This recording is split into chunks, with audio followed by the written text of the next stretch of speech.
दोस्तों, मैं आपका दोस्त कर्नल नरेंद्र राठौर आज हिस्ट्री के एक बहुत ही इंपॉर्टेंट टॉपिक के ऊपर आपसे बात करने के लिए आया हूँ और ये है 1757 की बैटल ऑफ प्लासी या प्लासी का युद्ध। आपको मैं कोशिश करूँगा कम शब्दों के अंदर अधिक से अधिक बताने की कि उस टाइम देश की हालत कैसे थी, हिंदुस्तान कैसा था, उसके क्या कारण थे प्लासी की लड़ाई के, किस किस के बीच में लड़ाई हुई, क्यों हुई, इससे क्या परिणाम निकले और हिंदुस्तान की राजनीति को इसने कैसे अफेक्ट किया। प्रॉपर लड़ाई में जाऊं इससे पहले थोड़ा सा इतिहास पे जाना जरूरी है। जैसा कि मैंने आपको पिछले वीडियो में बताया था कि ईस्ट इंडिया कंपनी जो कैप्टन हॉकिंग्स के नेतृत्व के अंदर आई थी हिंदुस्तान, और उस टाइम में जहांगीर यहाँ पे राजा थे। तकरीबन 1603 की बात है। अकबर की मृत्यु के बाद जहांगीर यहाँ के बादशाह बने और उन्होंने जो है कैप्टन हॉकिंग्स को व्यापार करने का या बिजनेस करने का लाइसेंस दे दिया और धीरे धीरे जो है मुगल जो साम्राज्य उस टाइम पे जो पीक पे था अकबर का, जहांगीर, और एक समय जब औरंगजेब जब यहाँ पे शासक बने तो देश की हालत काफ़ी अलग थी। औरंगजेब का तकरीबन 50 साल तक शासन रहा और बहुत दूर तक उन्होंने हिंदुस्तान का, अगर देखा जाए इतिहास को हम थोड़ा डिटेल में जाकर देखें तो या तो अकबर ने या फिर औरंगजेब ने सबसे बड़े भूभाग के ऊपर राज्य किया है। औरंगजेब की मृत्यु 1707 के अंदर हो गई और मुगल काल जो है धीरे धीरे अब कमज़ोर होता चला गया। फर्रुख शेर जो है उसके बाद जो राजा बने या बादशाह बने, जब औरंगजेब की मृत्यु हो चुकी थी उसके बाद में जो उनके गवर्नर्स थे अलग अलग जगह पे, वो भी धीरे धीरे बगावत करने लगे और मुगल साम्राज्य धीरे धीरे कमज़ोर होने लगा। इधर जो ब्रिटिशर्स थे वो बहुत समझदार थे और उनको पता था कि अगर हिंदुस्तान की राजनीति कि अगर वो अपना वर्चस्व फैलाना चाहते हैं, डोमिनेंस रखना चाहते हैं, या वो इंडिया के अंदर अपना साम्राज्य फैलाना चाहते हैं, तो बंगाल को रूल करना बहुत ज़रूरी है। ये उनको अच्छे से पता था कि बंगाल बहुत प्रॉस्पेरस था, जैसे कि हम सभी जानते हैं। और बंगाल उस टाइम पे, आज का जो देखा जाए तो बंगाल जो प्रांत था वो उस टाइम पे उड़ीसा, उसके बाद आज का जो बांग्लादेश है वो, आज का बिहार, ये एरिया बंगाल प्रांत के अंदर आता था। और उस टाइम इसकी राजधानी होती थी मुर्शिदाबाद। सिराजुद्दौला जो है उस टाइम के नवाब थे और सिराजुद्दौला जो है उनको पता था कि ब्रिटिशर्स की नज़र बंगाल के ऊपर है।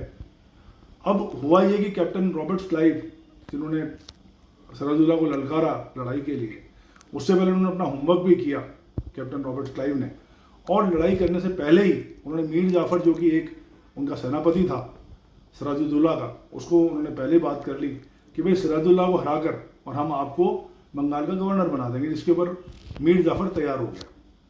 तो 23 जून 1757 के अंदर जब ये प्लासी की लड़ाई शुरू हुई तो ये स्टार्ट हुई भागीरथ नदी या हुगली नदी जो बोलते हैं उसके ऊपर। और प्लासी की लड़ाई को प्लासी इसलिए बोलते हैं कि प्लास का फूल बोला जाता है, उसकी वजह से इस भागीरथ नदी के पास में प्लास के फूल होते थे बहुत ज़्यादा, तो तकरीबन आप कह सकते हो लाल से रंग के हुआ करते थे। और होली खेलने के लिए इन प्लास के फूलों को रगड़ कर रंग बनाया जाता था।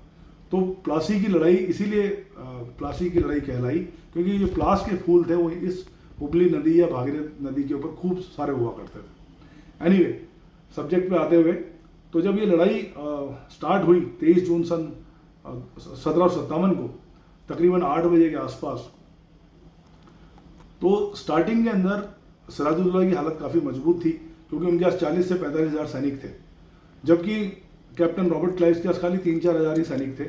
और हुआ ये कि जो गन्स जो थी, जिनको कैनन गन्स बोलते थे, तोपखाना बोलते थे, वो उस टाइम में सिराजुद्दौला के पास तकरीबन ऐसा माना जाता है कि कम से कम 40 से 50 सिराजुद्दौला के पास थी, जबकि कैप्टन रॉबर्ट क्लाइव के पास 12-13 कैनन गन्स ही थी।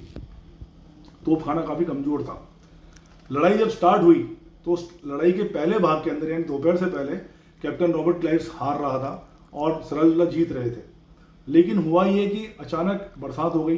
बरसात होने की वजह से 1 घंटे की करीब बरसात हुई, तो ये जो कैप्टन रॉबर्ट क्लाइव की जो फौज थी, एक तो डिसिप्लिन फौज थी और दूसरा इधर ये फौज जो सिराजुद्दौला की फौज थी उसमें अनुशासनहीन थे, डिसिप्लिन थोड़े कम थे as compared to captain Robert Clive की सेना। दूसरी बात, ये एक्सपीरियंस भी कम थे, जबकि कैप्टन रॉबर्ट क्लाइव की फौज काफ़ी एक्सपीरियंस थी लड़ाई के मामले के अंदर। तो अब ये जब लड़ाई स्टार्ट हुई तो पहले तो ये सिराजुद्दौला की फौज जो है काफ़ी मजबूत थी, लेकिन बीच में बरसात होने की वजह से इनकी जो गन्स थी सिराजुद्दौला की, वो खुली रह गई, जिसकी वजह से पानी जो उनकी नाल में चला गया और इधर उन्होंने अपनी गन्स को ढक लिया था कैप्टन रॉबर्ट क्लाइव ने। तो हुआ ये कि जब 1 घंटे के बाद में वापस लड़ाई स्टार्ट हुई तो इनकी जो गन्स थी सिराजुद्दौला की, एक तो वो काम करना ही बंद हो गई, जबकि कैप्टन रॉबर्ट क्लाइव की जो गन्स थी वो काफ़ी अच्छे से फायर कर पा रही थी।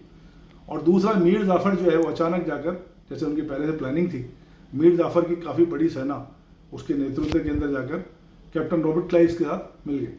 जब तक सिराजुद्दौला इस चीज़ को समझ पाते कि पासा पलट चुका है और वो पूरी तरह से हार रहे हैं, तो कैप्टन रॉबर्ट क्लाइव की फौज ने काफ़ी ज़बरदस्त अटैक किया सिराजुद्दौला के ऊपर और ये लड़ाई को हार गए। और बीच में ही मीर जाफर सेनापति का जो उनका पद था उसको छोड़कर और वो गवर्नर उनको बनाया गया। तो इतिहास जो है हमें काफ़ी सिखाता है, और as we always say that history repeats itself. अगर हम जितनी भी लड़ाइयों को पढ़ते हैं हिंदुस्तान के अंदर खास तौर पे, तो आप देखेंगे कि जितनी भी लड़ाइयाँ हुई हैं इनके पीछे कोई ना कोई ऐसा बंदा ज़रूर रहा है जो कि लास्ट मोमेंट के ऊपर जाकर दुश्मन फौज से मिल जाता है। तो ये एक बड़ा दुर्भाग्य रहा हमारे इतिहास का। आप चाहे कितनी भी लड़ाइयाँ पढ़िए, मराठों के बारे में पढ़िए, आप मराठों के और ब्रिटिशर्स की लड़ाई पढ़िए या और कोई लड़ाई पढ़ लीजिए, बक्सर की लड़ाई पढ़िए, कोई ना कोई कहीं ना कहीं धोखा दे जाता है। तो और यही एक रीज़न है कि हिंदुस्तान जो चिड़िया की, सोने की चिड़िया हम जिसको कहते थे, क्या रीज़न रहा कि छोटे से मुट्ठी भर लोग, चाहे 1191 के अंदर मोहम्मद गौरी आया हो, चाहे आप अहमद शाह अब्दाली आया हो, इतने छोटे छोटे लोग, मुट्ठी भर लोग हमारे पास आए, उन्होंने हमारे पर आक्रमण किया, चाहे ब्रिटिशर्स थे, फ्रांसिस थे, डचेस थे, कोई भी था।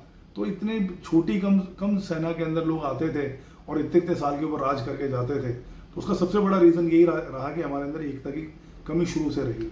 इतिहास से हमें कुछ सीखने की ज़रूरत है, और यही मैं आज आपको इस टॉपिक के बारे में बताना चाह रहा था कि 1757 की लड़ाई क्यों हुई, और फिर उसके बाद में मीर जाफर जो है वो बंगाल का गवर्नर बन गया, और धीरे धीरे जो है ब्रिटिशर्स हमारे पर धीरे धीरे हावी होते चले गए। और उसके बाद में आपको पता है कि तकरीबन 190 साल तक उन्होंने हम पर रूल किया, और 1947 के अंदर हमें जाकर आज़ादी मिली। आशा करता हूँ मेरा ये टॉपिक आपको समझ में आया होगा। मेरा आपसे दोस्तों से विशेष आग्रह है कि अपने दोस्तों के साथ आप ये वीडियो ज़्यादा से ज़्यादा शेयर करें, ताकि जो भी लोग हिस्ट्री से रिलेटेड किसी भी एग्ज़ाम की तैयारी कर रहे हैं उसको थोड़ी बहुत मदद मिल पाए। धन्यवाद। Have a great day. जय हिंद।